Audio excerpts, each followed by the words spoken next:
Hi there. Here is the beginning of the first half of chapter 6, the journey from platform 9 3/4. Harry's last month with the Dursleys wasn't fun.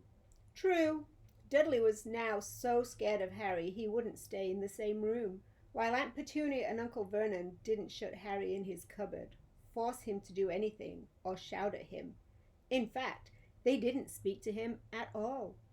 Half terrified, half furious, they acted as though any chair with Harry in it was empty. Although this was an improvement in many ways, it did become a bit depressing after a while. Harry kept to his room with his new owl for company. He had decided to call her Hedwig, a name he had found in A History of Magic. His school books were very interesting. He lay on his bed reading late into the night, Hedwig swooping in and out of the open window, just as she pleased. It was lucky that Aunt Petunia didn't come in to hoover any more, because Hedwig kept bringing back dead mice. Every night before he went to sleep, Harry ticked off another day on the piece of paper he had pinned to the wall, counting down to September the 1st. On the last day of August, he thought he'd better speak to his aunt and uncle about getting to King's Cross Station next day. So he went down to the living room where they were watching a TV quiz show on television. He had cleared his throat. He let them know he was there. And Dudley screamed and ran from the room. Uncle Vernon? Uncle Vernon grunted to show he was listening. I need to be at King's Cross tomorrow to go to Hogwarts? Uncle Vernon grunted again. Would it be all right if you gave me a lift? Grunt. Harry supposed that meant yes. Thank you. He was about to go back upstairs when Uncle Vernon actually spoke. Funny way to get to a wizard's school, the train. Magic carpets all got punctures, have they? Harry didn't say anything. Where is this school, anyway?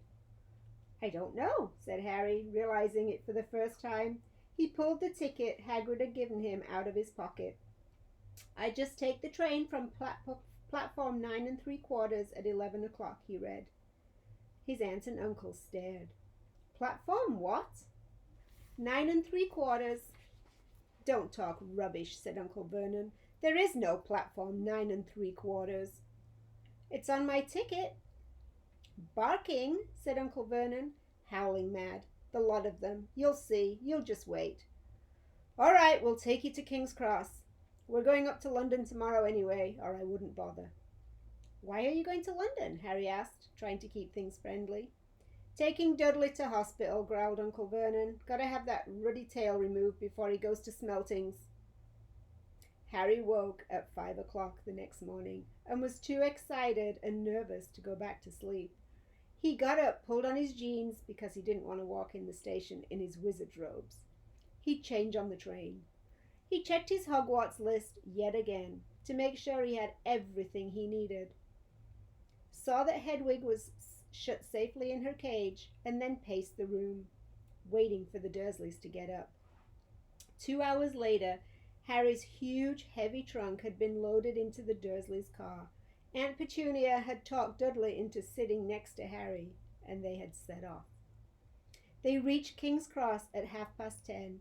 Uncle Vernon dumped Harry's trunk onto a trolley and wheeled it into the station for him. Harry thought this was strangely kind, until Uncle Vernon stopped dead, facing the platforms with a nasty grin on his face. Whoa, there you are, boy. Platform 9, platform 10. Your platform should be somewhere in the middle, but they don't seem to have it built yet, do they? He was quite right, of course. There was a big plastic number 9 over one platform, and a big plastic number 10 over the one next to it, and in the middle, nothing at all.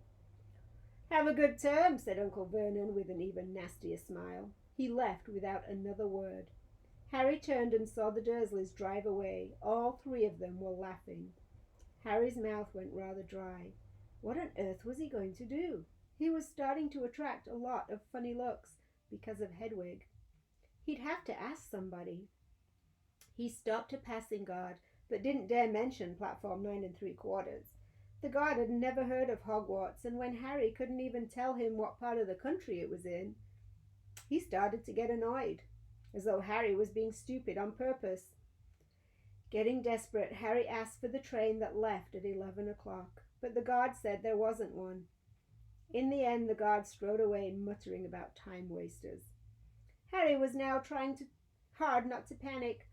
According to the large clock over the arrivals board, he had 10 minutes left to get on the train to Hogwarts, and he had no idea how to do it.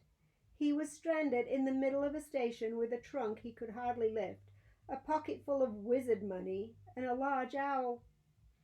Hagrid must have forgotten to tell him something that you had to do, like tapping the third brick on the left to get into Diagon Alley. He wondered if he should get out his wand and start tapping the ticket box between the platforms 9 and 10. At that moment, a group of people passed just behind him, and he caught a few words of what they were saying, packed with muggles, of course. Harry swung around. The speaker was a plump woman who was talking to 4 boys, all with flaming red hair. Each of them was pushing a trunk like Harry's in front of him, and they had an owl. Heart hammering, Harry pushed his trolley after them. They stopped, and so did he, just near enough to hear what they were saying. "Now, what's the platform number?" said the boy's mother. 9 3/4, piped up a small girl, also red-headed, who was holding her hand. "Mom, can't I go?" "You're not old enough, Ginny. Now be quiet." "All right, Percy, you go first." What looked like the oldest boy marched towards platforms 9 and 10. Harry watched, careful not to blink in case he missed it. But just as the boy reached the divide between the two platforms, a large crowd of tourists came swarming in front of him. And by the time the last rucksack had cleared away, the boy had vanished. "Fred, you next," the plump woman said. "I'm not Fred, I'm George," said the boy. "Honestly, woman, call yourself our mother. Can't you tell I'm George?" "Sorry, George, dear."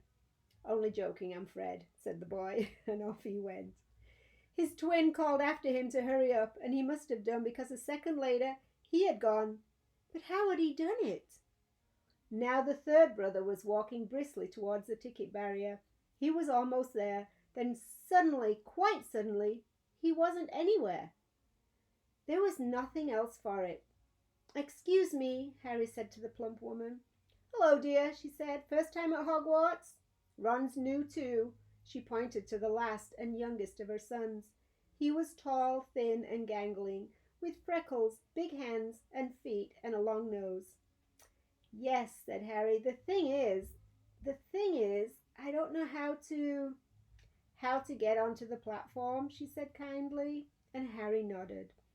"Not to worry," she said. "All you have to do is walk straight at the barrier between the platforms 9 and 10. Don't stop, and don't be scared you'll crash into it. That's very important. Best do it at a bit of a run if you're nervous. Go on now. Go before Ron." Okay," said Harry. He pushed his trolley round and stared at the barrier. It looked very solid. He started to walk towards it. People jostled him on their way to platforms 9 and 10. Harry walked more quickly. He was going to smash right into that ticket box, and then he'd be in trouble. Leaning forward on his trolley, he broke into a heavy run. The barrier was coming nearer and nearer. He wouldn't be able to stop. The trolley was out of control. He was a foot away. He closed his eyes, ready for the crash. It didn't come. He kept on running. He opened his eyes. A scarlet steam engine was waiting next to a platform packed with people. A sign overhead said, "Hogwarts Express, 11 o'clock. Harry looked behind him and saw a wrought iron archway where the ticket box had been, with the words, "Platform 9 3/4 on it. He had done it. Smoke from the engine drifted over the heads of the chattering crowd, while cats of every colour wound here and there between their legs. Owls hooted to each other in disgruntled sorts over the babble and the scraping of heavy trunks. The first few carriages were already packed with students, some hanging out of the window talking to their families, some fighting over seats. Harry pushed his trolley off down the platform in search of an empty seat. he passed a round-faced boy who was saying, "Gran, I've lost my toad again." "Oh, Neville," he heard the old woman sigh. A boy with dreadlocks was surrounded by a small crowd. "Give us a look, Lee. Go on." The boy lifted the lid of the box in his arms, and the people around him shrieked and yelled something inside. Inside poked out a long, hairy leg. Harry pressed on through the crowd until he found an empty compartment near the end of the train. He put Hedwig inside first, then started to shove and heave his trunk toward the train door. He tried to lift it up the steps, but could hardly raise one end, and twice he dropped it painfully on his foot. "Want a hand?" It was one of the red-haired twins he'd followed through the ticket box. "Yes, please," Harry panted. "Oi, Fred, come here and help." With the twins' help, Harry's trunk was at last tucked away in a corner of the compartment. "Thanks," said Harry, pushing his sweaty hair out of his eyes. "What's that?" said one of the twins, suddenly pointing at Harry's lightning scar. "Blimey," said the other twin. "Are you?" "He is," said the first twin. "Aren't you?" he added to Harry. "What?" said Harry. "Harry Potter," chorused the twins. "Oh, him," said Harry. Yes, I am." The two boys gawped at him, and Harry felt himself going red. Then, to his relief, a voice came floating in through the train's door. "Fred, George, are you there?" "Coming, Mum." With the last look at Harry, the twins hopped off the train. Harry sat down next to the window, where half hidden he could watch the red-haired family on the platform and hear what they were saying. Their mother had just taken out her handkerchief. "Ron, you've got something on your nose." The youngest boy tried to jerk out the way, but she grabbed him and began rubbing the end of his nose. "Mama, get off!" He wriggled free. "Ah, has Ickle Ronnie got something on his nosey?" said one of the twins. "Shut up," said Ron. "Where's Percy?" said their mother. "He's coming now." The oldest boy came striding into sight. He had already changed into his billowing black Hogwarts robe, and Harry noticed a shiny red and gold badge on his chest with the letter P on it. "Can't stay long, Mother," he said. "I'm up front. The prefects have got 2 compartments to themselves." "Oh, are you a prefect, Percy?" said one of the twins, with an air of great surprise. "You should have said something. We had no idea." "Hang on, I think I remember him saying something about it," said the other twin. "Once or twice, a minute, all summer." "Oh, shut up," said Percy the prefect. "How come Percy gets new robes anyway?" said one of the twins. "Because he's a prefect," said their mother fondly. "All right, dear. Well, have a good term. Send me an owl when you get there." She kissed Percy on the cheek, and he left. Then she turned to the twins. "Now you two, this year you behave yourselves. If I get one more owl telling me you've blown up a toilet or something." "Blown up a toilet? We've never blown up a toilet." "Great idea, though. Thanks, Mum." "It's not funny. And look after Ron." "Don't worry, Ickle Ronnikins is safe with us."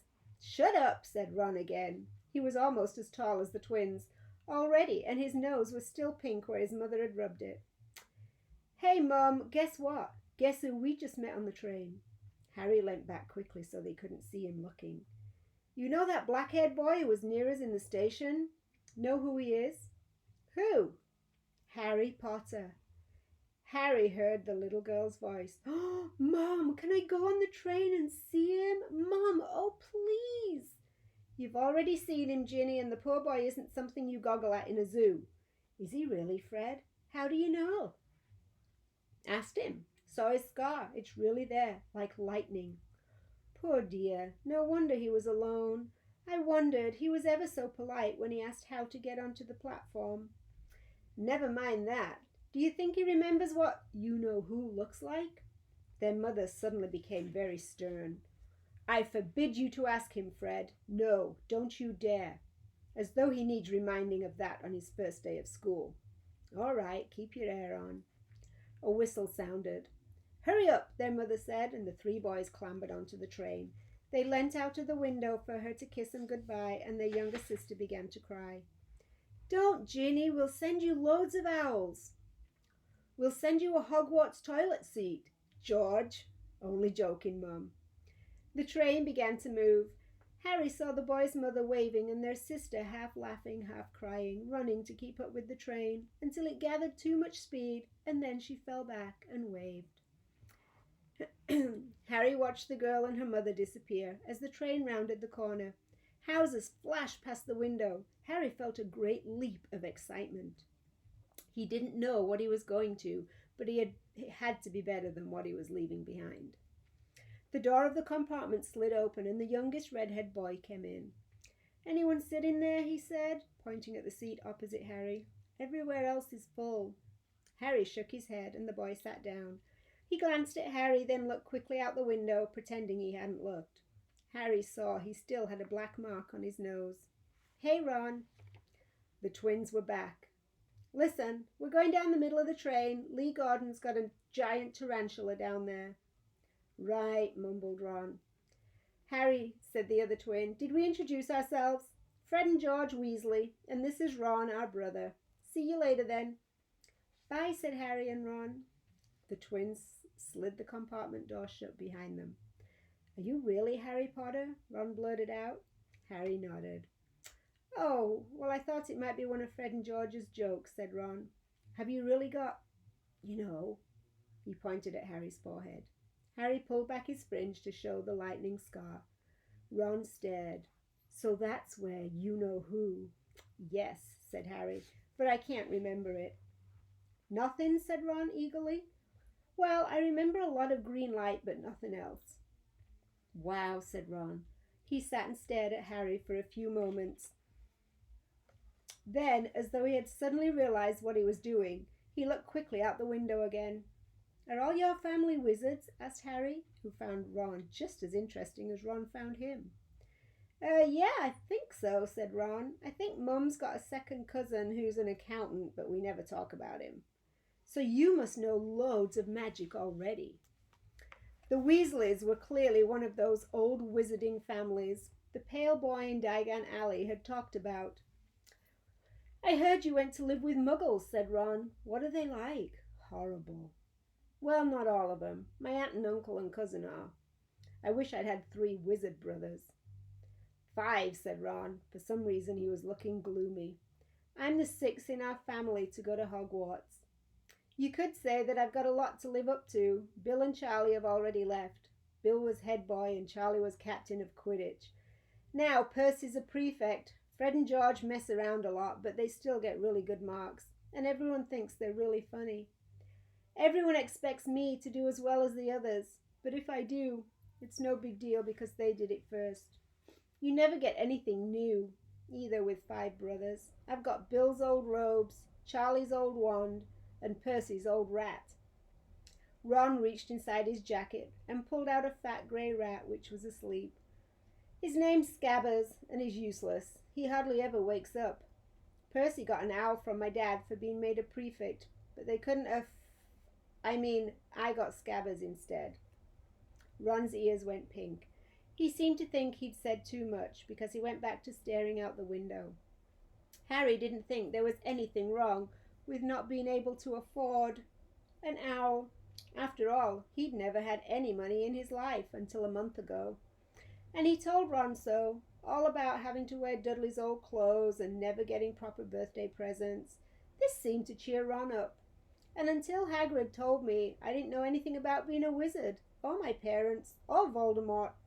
Ron gasped. What? Said Harry.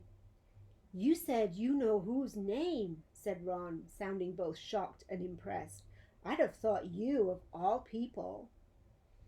I'm not trying to be brave or anything, saying the name, said Harry. I just never knew you shouldn't. See what I mean? I've got loads to learn. I bet, he added, voicing for the first time something that had been worrying him a lot lately. I bet I'm the worst in the class. You won't be. There's loads of people who come from Muggle families, and they learn quick enough. While they'd been talking, the train had carried them out of London. Now they were speeding past fields full of cows and sheep. They were quiet for a time, watching the fields and lanes flick past. Around 12:30, there was a great clattering outside in the corridor, and a smiling, dimpled woman slid back their door. "Anything off the trolley, dears?" Harry, who hadn't had any breakfast, leapt to his feet, but Ron's ears went pink again, and he muttered he'd brought sandwiches.